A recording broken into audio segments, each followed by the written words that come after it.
Hello friends, నేను ఎప్పుడు వీడియోలు తీస్తున్నా ఏం పని చేయకుండా తీస్తుందేమో అని అనుకుంటాను. కానీ నేను పొద్దుగాల లేచిందంటే మాకు ఇద్దరు కొడుకులే.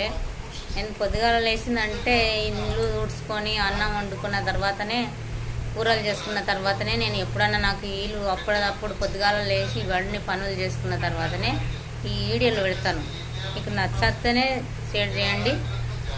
ఏమన్నా ఉంటే తీసుకోగలే అవకాశం ఉంటే తీసుకోండి. నేను పాటలు పాడాలని చాలా నా మనసు చాలా రోజుల సంధి. నేను చిన్నప్పటి సంధి వరి నాట్లు వేయనికే దానికి దీనికి మస్తు పనులకు పోయేది.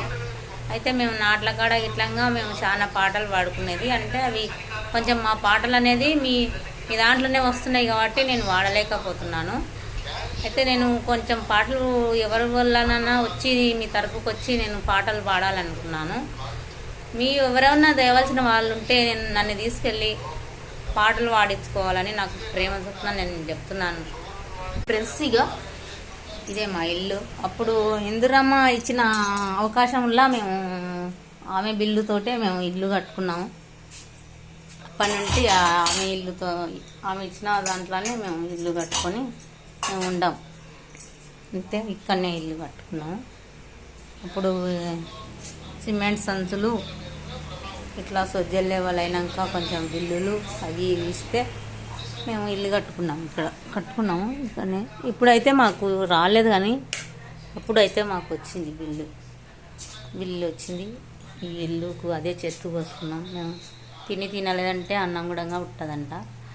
అదే ఈ ఇల్లు మాత్రం మేము ఇందిరమ్మ కట్టిన ఈ చెత్త ఇల్లు ఇది చూడండి. మాకు అట్లనే నోములు ఉన్నాయి. అసలు నోముకుంటాం ప్రతి సంవత్సరం దీపావళికి మేము నోముకుంటాం.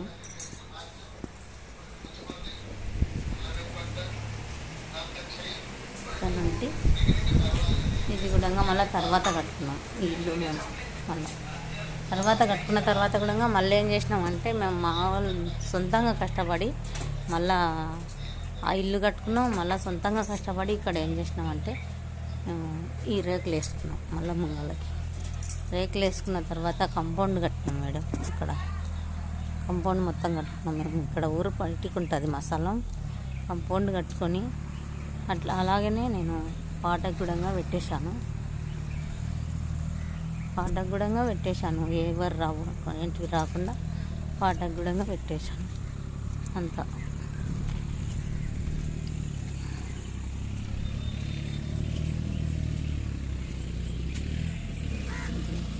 ఇక్కడ పాటకు కూడా పెట్టేశాను.